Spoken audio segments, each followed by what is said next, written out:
Hello दोस्तों, स्वागत है हमारे यूट्यूब चैनल में। दोस्तों, आज अपन एक नई शुरुआत करने जा रहे हैं जिसमें अपन पढ़ेंगे 10th क्लास की एसएसटी की जो बुक है उसके बारे में पढ़ेंगे। उसके अंदर सबसे पहले अपन शुरुआत करते हैं शुरू से ही, जिसमें पहले के 4 चैप्टर हैं वो हिस्ट्री के हैं, इतिहास विषय के हैं। तो उसके अंदर अपन शुरुआत करते हैं। सबसे पहला चैप्टर है अपना स्वर्णिम भारत, प्रारंभ से लेके 1206 ईस्वी तक। इसके अंदर अपन सबसे पहले थोड़ी सी पीछे की चर्चा कर ले कि इतिहास होता क्या है। तो इतिहास के बारे में अगर अपन कहें तो इतिहास अतीत की घटनाएं जो है उनका क्रमबद्ध अध्ययन क्या कहलाता है, इतिहास कहलाता है। इतिहास के पिता के रूप में अपन हेरोडोटस को जानते हैं, जिन्होंने सबसे पहले इतिहास के बारे में जानकारी दी थी। अब देखो, इतिहास अपने पास 3 भागों में डिवाइड होता है। एक तो अपना प्रागैतिहासिक काल, दूसरा आद्य ऐतिहासिक काल और तीसरा अपना होता है ऐतिहासिक काल। प्राग ऐतिहासिक काल वो था जिसमें अपन पत्थरों से सब कुछ करते थे, मतलब पत्थरों को रगड़ के आग उत्पन्न करते थे, जिस टाइम पे कुछ भी लिखने पढ़ने का किसी को ज्ञान नहीं था। दूसरी बात आती है अपनी आद्य ऐतिहासिक काल। इसमें लोगों ने लिखना सीख लिया था, पढ़ना लोगों को नहीं आता था। आज भी कई ऐसे साक्ष्य मिलते हैं जिसमें लोग कुछ लिपि मिली है जिसको आज तक लोग नहीं पढ़ पाए। उसके बाद अपना है ऐतिहासिक काल। ऐतिहासिक काल जिसमें लोगों ने पढ़ना लिखना सीख लिया था। अब देखो, अपन बात करते हैं, थोड़ा सा पीछे जाते हैं। 9th क्लास के अंदर अपन ने पढ़ लिया था सिंधु घाटी सभ्यता, वैदिक सभ्यता। और वैदिक सभ्यता के बाद अपने पास वैदिक सभ्यता 2 भागों में डिवाइड थी, एक तो ऋग वैदिक काल और एक उत्तर वैदिक काल। ऋग वैदिक काल में सिर्फ और सिर्फ जो अपना ऋग वेद था उसके बारे में जानकारी मिलती है, ऋग वेद में क्या लिखा गया है उसके बारे में। उत्तर वैदिक काल में अपने पास जो 3 वेद बच चुके हैं, यजुर्वेद, अथर्ववेद और सामवेद, तो इन तीनों के बारे में अपने को उत्तर वैदिक काल के अंदर जानकारी मिलती है। अब इनके बाद अपना शुरू होता है महाजनपद काल। अब सबसे पहले बात करें अपन महाजनपद में कि महाजनपद होता क्या है। तो सबसे पहले अपन देखें कि लोग थे वो छोटे छोटे कबीलों के अंदर निवास करते थे। मतलब सबसे पहले जो लोगों ने रहना शुरू किया वो एक कबीले के रूप में रहना शुरू कर दिया था। अब धीरे धीरे कबीला बढ़ता गया। कबीला बढ़ते बढ़ते किस में चेंज हो गया, जन के अंदर। मतलब लोगों की संख्या जैसे ही बढ़ने लगी तो वो इलाका क्या कहलाने लगा, जन कहलाने लगा। और जन के बाद जब लोगों ने धीरे धीरे और अपना क्षेत्र बढ़ाया तो वो क्या कहलाने लग गया, जनपद। और जो जनपद थे उससे जो बड़ा एरिया था वो क्या कहलाता था, महाजनपद कहलाता था।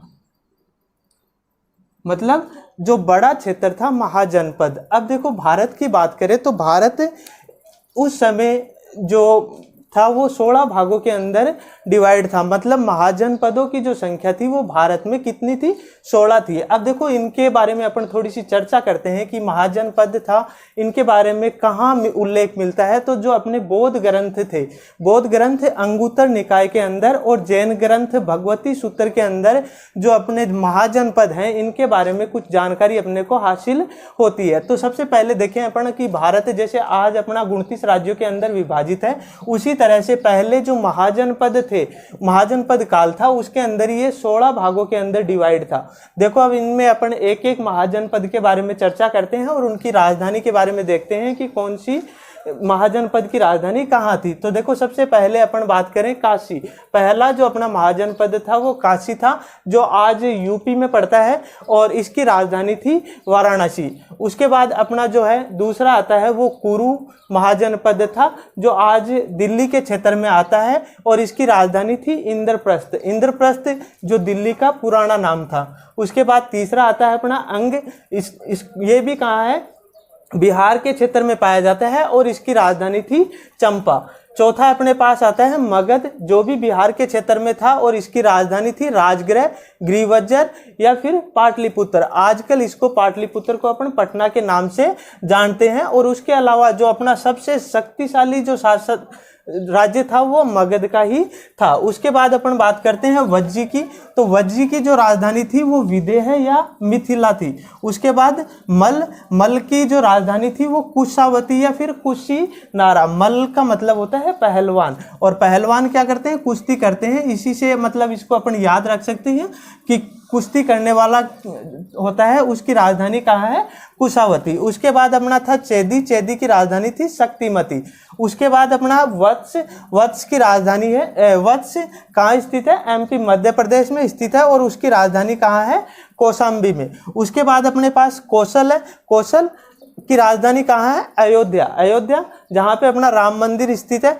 और बुद्ध के समय में जो अयोध्या था ये दो भागों के अंदर डिवाइड था, और उसमें एक की राजधानी जो उत्तरी भाग था उसकी राजधानी थी साकेत और दक्षिणी भाग की राजधानी थी श्रावस्ती। उसके बाद देखो अपना पांचाल, पांचाल भी दो भागों में डिवाइड था, जिसकी एक की राजधानी उत्तरी भाग की राजधानी थी अहिछत्रपुर। अहिछत्रपुर जो अपना वर्तमान नागौर है उसका पुराना नाम क्या था? अहिछत्रपुर। तो अहिछत्रपुर थी, और दक्षिणी भाग की जो राजधानी थी वो कांपिल्य थी। उसके बाद अपना आता है मत्स्य। मत्स्य जो अपना राजस्थान का क्षेत्र है, जयपुर के साइड का, तो वो किसके अंदर आता था? मत्स्य महाजनपद के अंदर, और इसकी राजधानी थी विराटनगर। वर्तमान में विराटनगर को अपन बेराट के नाम से जानते हैं। उसके बाद देखो अपना अगला महाजनपद था वो शूरसेन था। वो कुछ राजस्थान का हिस्सा और कुछ उत्तर प्रदेश का हिस्सा इसके अंदर आता है। इसकी राजधानी थी मथुरा, जिसको अपन मेथोरा भी कहते हैं और शूरसेनाई भी कहते हैं। उसके अलावा अगला जो अपना महाजनपद था वो अस्सक। अस्सक की राजधानी थी पोतनिया पाटेली। उसके अलावा अगला जो महाजनपद था वो था अपना अवंती। अवंती की राजधानी है उज्जैनी। उज्जैनी जो आज उज्जैन कहते हैं अपन, दो भागों में डिवाइड था ये भी, एक तो उत्तरी और दक्षिणी। तो उत्तरी अवंती की राजधानी थी उज्जैनी और दक्षिणी अवंती की राजधानी थी महिष्मती। उसके बाद अगला जनपद आता है अपना गांधार। गांधार की राजधानी थी तक्षशिला। तक्षशिला उस समय जो शिक्षा का सबसे बड़ा केंद्र था, जहाँ पे तक्षशिला विश्वविद्यालय स्थापित था। उसके बाद देखो अपना 16वां आता है कंबोज। कंबोज की राजधानी थी राजपुर या हाटक। इस तरह से अपने 16 महाजनपद थे, और इनमें कुछ राजतंत्र थे और कुछ गणतंत्र। राजतंत्र में अपने पास कुछ थे, जैसे सबसे पहले जो अपना था मगध, और उसके बाद वत्स, कौशल और अवंती। ये चारों राज्य थे, ये काफी शक्तिशाली थे और राजतंत्र थे।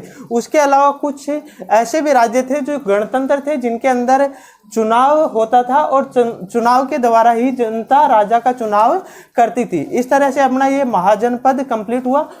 भारत के महाजनपद अपन ने देख लिए हैं। उसके बाद अपन चर्चा करते हैं राजस्थान के जनपद। जो राजस्थान के देखो महाजनपद अपन ने थोड़ी देर पहले पढ़ा था कि महाजनपद से छोटी इकाई होती है, वो क्या होती है? जनपद। तो राजस्थान के अंदर अपने पास 4 मुख्यतः जनपद थे, उनके बारे में चर्चा करते हैं अपन। तो सबसे पहला जो अपना था जांगल। जांगल जनपद था। ये इसका दूसरा नाम अपना कुरु जांगला या फिर इसको माद्रे जांगला के नाम से भी अपन जान सकते हैं, जो अपना वर्तमान में बीकानेर और जोधपुर का क्षेत्र आता है। जो बीकानेर का राजा था वो जांगल प्रदेश का राजा था, इसलिए इसको क्या कहते थे? जांगलधर बादशाह के नाम से भी जानते थे। और इसने अपने सिक्कों पर जय जांगलधर बादशाह भी खुदवाया, और इसकी जो राजधानी थी वो अपनी थी अहिछत्रपुर, जो नागौर का क्षेत्र है अपना।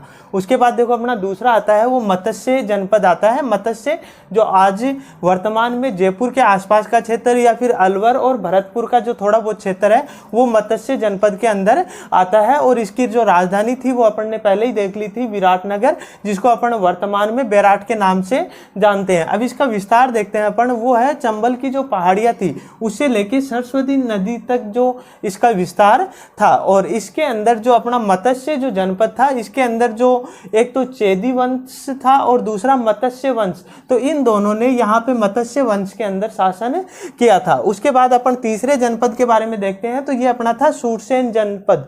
शूरसेन जनपद तो इसके जो विस्तार था वो भरतपुर, धौलपुर, करौली, अलवर का पूर्वी भाग, ये चारों क्षेत्र थे वो शूरसेन जनपद के अंतर्गत आते थे। और इसकी जो राजधानी थी वो मथुरा, मेथोरा या शूरसेनोई के नाम से जानते हैं। और यहाँ पे अपना जो यादव वंश था इसने भी शासन किया था। और जो महाभारत काल में जो कृष्ण हैं उनके जन्म का संबंध भी इसी से मानते हैं, शूरसेन से।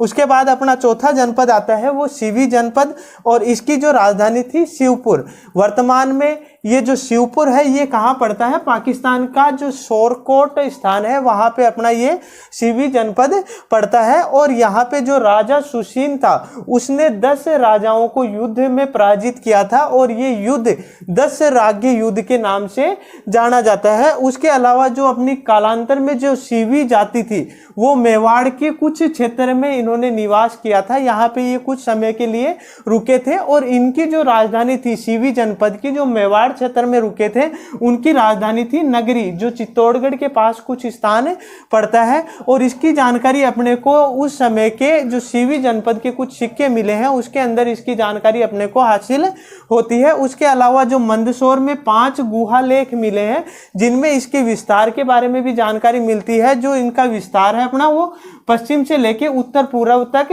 था। इस तरह से अपने ये पूरे राजस्थान के जनपद हो गए। और अपन ने इस वीडियो के अंदर जो राजस्थान भारत के जो महाजनपद थे और राजस्थान के जनपद, इनके बारे में कुछ चर्चा की है। दोस्तों कैसा लगा हमारा ये वीडियो? पहला वीडियो था, देख के कमेंट बॉक्स में जरूर बताएं कि अपना वीडियो कैसा लगा।